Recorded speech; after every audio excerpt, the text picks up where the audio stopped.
Hi guys, welcome back to our channel. I for Manuel. So for today's video guys, I will be talking about the pros and cons of working with ABC 360. So kamusta po kayo mga teach? It's been quite a while since I've had a video about ABC 360 and maybe you're all wondering bakit nga ba na parang puro about sa plants na lang yung most recent uploads natin. So I'll tell you the reason why at the end of this video.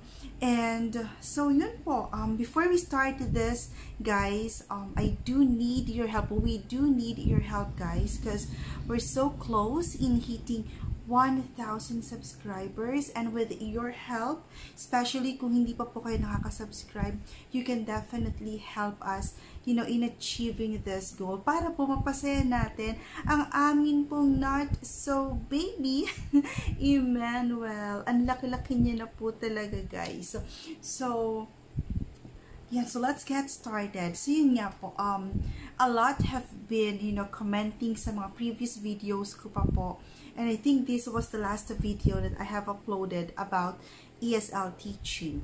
So today guys, I will be talking about the, let's say, most recent or updated pros and cons of working or teaching with ABC 360. So let's start na po.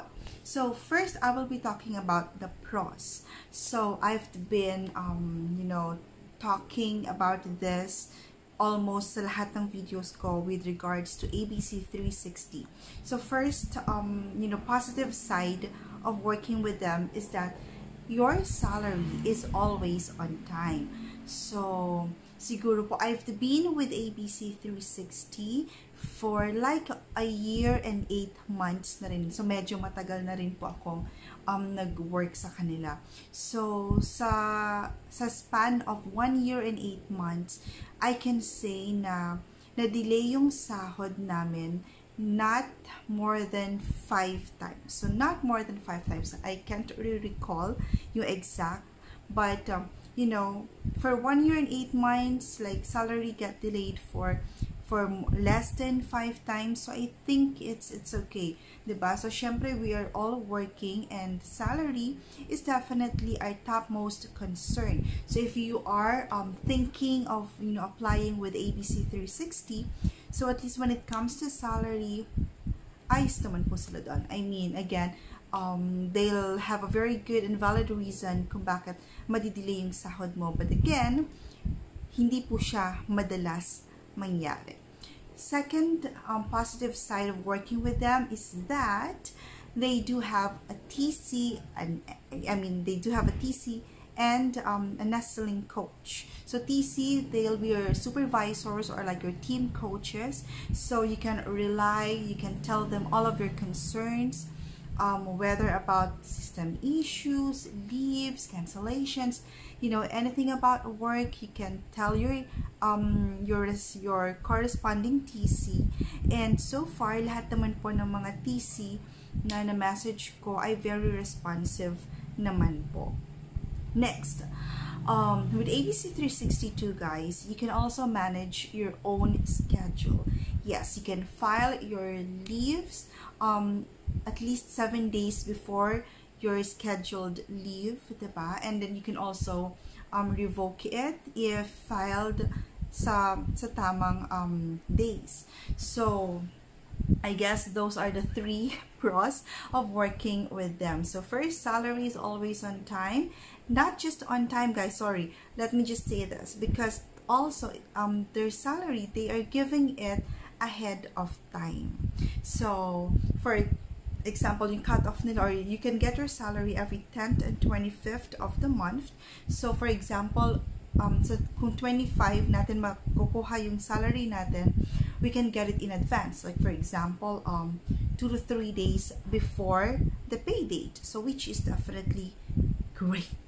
Now let's talk about the cons guys. For the cons, ito medyo I'll explain it a bit in a detail. Let's talk about the penalties. They are very, very strict when it comes sa late, cancellations, For example, let's talk about the late. So for the late, kung na-late ka sa klase mo, oh my gosh, pag na-late ka sa klase mo ng 5 minutes, automatic, they will cancel that booked class. And since na-cancel yun ng system, you'll have to pay a penalty for that. And believe me guys, hindi medyo malaki po yung amount ng penalty.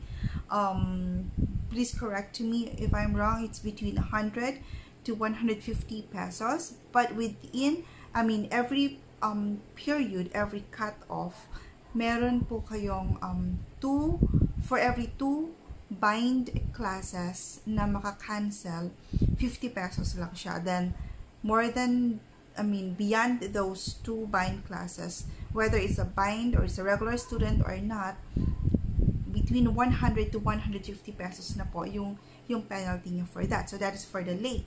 Now, let's talk about the cancellation. If ever po na, syempre, diba, we do have emergencies. And these emergencies, we don't know kung kailan sila mangyayari. So, whether it's really urgent, it's really an emergency, and you really have to cancel your classes, you'll have to pay for all your canceled classes. So just imagine, if you have like 10 to 15 classes in a day, and whether or not it's your bind classes or not, you'll have to pay 100, let's just say 100, but I think it's more than 100 pesos. So do the math. So it's like you'll pay more than 1,000 or 2,000 pesos just for that day. So that's for the late and the cancellation. Now, aside from the late and the cancellation, also if you miss to click the attendance button on time, when I say on time, for example, your first booked class starts at 6 o'clock p.m. So, na-miss mo click ng attendance button. For example, na-click mo siya ng 5:55 p.m. So, automatic, maka-cancel na yung first booked class mo. And again, cancellation na naman siya. Ibig sabihin, may penalty na naman for that. So, you have to be very careful, in knowing, you should know by heart, if you can check it, beforehand kung anong oras ba yung first scheduled book class nyo for that day, the better. Kasi nga po, iwas cancellation po tayo doon, guys. And next cons, no incentives na, guys. They do have some let's say contests, online contest na may mga parang pakulo sila online, ganyan, na you can join to get extra, to get extra cash or extra money. Diba? Pero kung tulad ko po kayo na hindi naman masyadong active sa mga ganong contest, diba? So, no incentive for us. Unlike before, when I started with ABC360, you can watch this video. I have explained po kung gaano kaganda yung incentive program po when I first started with ABC360. And now, it's just so sad na medyo matagal na po kaming walang incentive. So, at first, beginning of this year, they said like they'll be talking, sa management about maybe giving us some incentives, but I'm not sure. Hanggang ngayon, wala pa rin po. So, next, aside from the incentive po na unti-unti nilang tinanggal, our salary have been decreased. So, I remembered when my TC told me na I forgot the reason. I don't want to, just to make up stories, but I really forgot the reason kung bakit nila binabaan yung sweldo. So, for example, if your hourly rate is 120 pesos or 120, 125 or more than that, so you'll be getting an offer of like, you'll go back to, for example, 105 pesos per hour na lang. So, see guys, no incentives, no salary increase, but instead of increasing your salary, bumaba pa siya. So that is one of the major cons, you know, so ABC360. That's why a lot of teachers, you know, have also left. Kasi nga, if, for example, if you are really used, you know, in earning, let's say, a certain amount of money, tapos nawala yung incentive, kahit masakit, you still continued with the company, you still, you know, you're still giving your best, but then decreasing your salary, diba? So that is something na hindi na po nakaya na iba pang teachers, which is very, very understandable kasi lahat naman po tayo may mga reasons why we are working, and we need money, guys. We need money. So yun. So again, cons, there are penalties for every late, cancellation, missed to click the attendance button.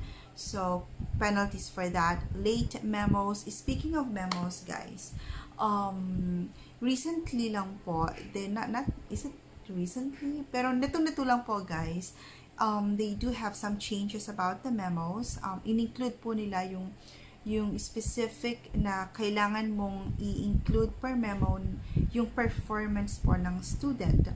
And also, this, you know, from these memos, the parents or the students can actually give you either a positive or a negative feedback. So, medyo naging struggle siya sa akin personally when they first implemented like this kind of policy about the memo, kasi nga po, you know, it's like you'll have to give your feedback, you know. I mean, sa before po, hindi naman siya talaga required. Hindi siya required. I mean, you can include feedback sa student, but it's not required. Again, it's not required, but now it is mandatory that you actually give feedbacks or reviews sa performance ni student on that particular class. So medyo time consuming din siya, guys. And then next would be the app class issues or their system issues. I'm not sure what happened, but every time that they do have an upgrade system, for example, if they ask you or if they tell you to upgrade sa newest version, and then yung newest version nila always may mga glitches, may mga problems, then they'll be telling you to downgrade dun sa, you know, to other versions. So nakakaloka lang, guys, kasi nga even though how good, fast, and stable your internet connection is, yung app class issues, guys, pag nagkaroon po nito, sobrang nakakabaliw, nakakataranta. And then aside from that, syempre pagka may system issues, diba, yung stress mo na, hindi mo na makita si students, a lot of things happen sa loob lang ng 17 minutes, guys.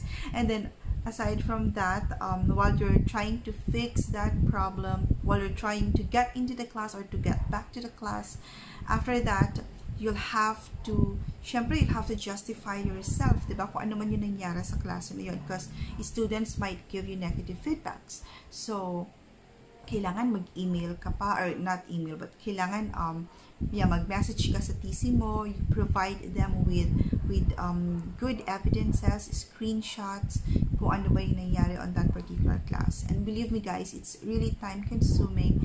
Just imagine, na bawasan na nga yung sahod mo, nadagdagan pa yung trabaho mo, na-stress ka pa ng sobra dahil sa system issue, and then at the end of the day, you'll have to message your TC about, you know, about all of these things na nangyari. Kasi kung hindi ka nag-message sa kanila, kung hindi mo sila na-inform, kung hindi ka nakapag-screenshot, and nag-negative feedback si student, wala po tayong magagawa doon. I mean, hindi siya ma-override ng mga TC natin. So, screenshots, guys, very important. Do your speed test, you know, before the start of your class, para po, alam niyo yun, para ligtas tayo kung ano man po yung mangyayari. And, what else? Yes, lastly, guys, this is something that I also want to share with you. Please bear with me. Am I still with ABC360? The answer is No, I am no longer with ABC360, guys. Kahit gustuhin ko pa na, na tumagal na kahit 2 years man lang sa kanila, I really can't. So, maybe nagtatanong kayo na, kaya pala nakapag-video ka ulit.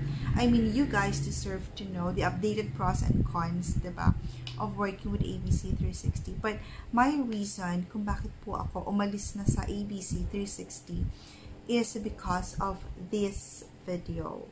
So guys, kung hindi nyo pa po napanood tong video na ito, you can watch it, and a couple of my other videos at the end of this one. But just a quick sharing lang po, guys. So, I lost my baby. Naras pa po ako, and that was really unexpected. Like, we've never thought na mangyayari po yun.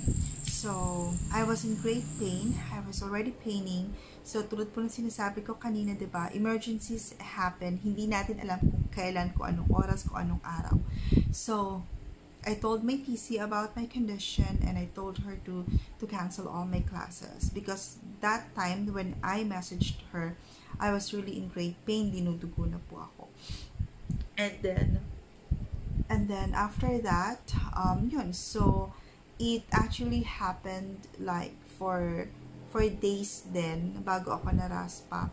But I really can't have classes kasi nga mentally, emotionally, physically, ang gulo-gulo po at that time. So, yun, na-cancel naman uti-uti yung klase ko. But, nung dumating na po si payslip, nakita ko na nag-negative. I asked my TC kung meron ba kaming sick leave kapag ganyan. Kasi personal, ako to diba? It involves me personally, about my health condition, about my baby and me. So, when I saw the negative sa payslip ko, it's like, yung pinagtrabahuhan ko, ng ilang araw bago ako magpa-cancel ng classes because of my condition, nawala na siya lahat. Parang binayad siya sa lahat ng mga na-cancel na classes, plus may utang pa ako.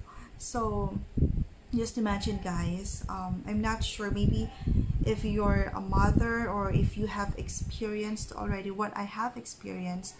So, nakakalungkot po, diba, na na-hospital ka na, nawalan ka ng anak, pagkatapos makita mo pa yung payslip mo na nag-negative. It's like, kung babalik ako at mag-work ulit ako sa kanila, yung pagtatrabahuhan ko ng ilang araw, ibabayad lang din dun sa, sa mga na-cancel na classes. So, it's like, I don't know, diba, they should have at least give some considerations, diba? I have sent my ultrasound, I have sent, my husband even sent a picture of me while in the hospital sa TC ko.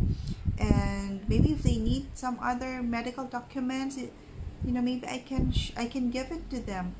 Para at least hindi naman ako na, na-deduct, diba? So, yun, guys. So, that's why I have decided na just to rest na lang muna. Cause, hindi ko rin po kaya. So, after maraspa, yung iba, nakaka-work na. But for me, I needed more time to heal and to recover kasi every time na tumitingin ako sa laptop, nahihilo-hilo pa po ako. Now, I am pretty much okay. Natanggap ko na po yung mga nangyari by the grace of God. And so, yun. So, again, guys, these are all the information that I can give you. But if you have any other questions about ABC360, as long as natatandaan ko pa po sila, guys, I can share it with you. Again, if you are an existing ABC360, guys, as long as you follow the rules, as long as you obey, as you obey the rules, you're very good. Again, when it comes to salary, guys, lagi silang advance magbigay. Napaka-seldom lang talaga na ma-delay yung sahod. When it comes to incentives and salary increases, let's pray harder and harder, guys, because we deserve it, which we really do. 17 minutes, each student, like the stress, the joy, diba? Halo-halong emotions. So we do deserve it. So let's pray harder na sana ay tumaas po yung sahod ninyo at magkaroon po ng mga, bumalik yung mga magagandang incentives nila dati. So, but for the aspiring teachers, who's thinking of applying sa ABC360, wag po kayong matakot, guys. I mean, yung mga cons, mga penalties po na na-share ko sa inyo, even with other ESL companies, guys, they do have their penalties. Diba? Yun nga lang, iba-iba nga lang po yung categories kung papaano ka mapapenalized. But again, as long as you follow the rules and as long as you read the guidelines, you ask the TC right away, ano ba yung mga penalties or paano ba ako magkaka-penalties, 'di ba? It's better and it's good to be aware of these things kasi hindi po biro ang makaltasan ng sahod, especially in these trying times. So again, guys, that would be it for this video. And if you have any questions po na gusto nyo itanong, maybe you can comment it down below. And again, oh, and also, by the way, guys, so what helped me recover a little bit faster, nawalan ako ng baby, tapos nawalan pa ako ng trabaho, ano ba yung nakatulong sa akin na maging okay agad-agad. So, syempre, first is prayer. Second, syempre, yung family members ko, my husband, my son, and my whole family who's been there, sa journey ko. And lastly, yung mga kinahihiligan po naming mga halaman.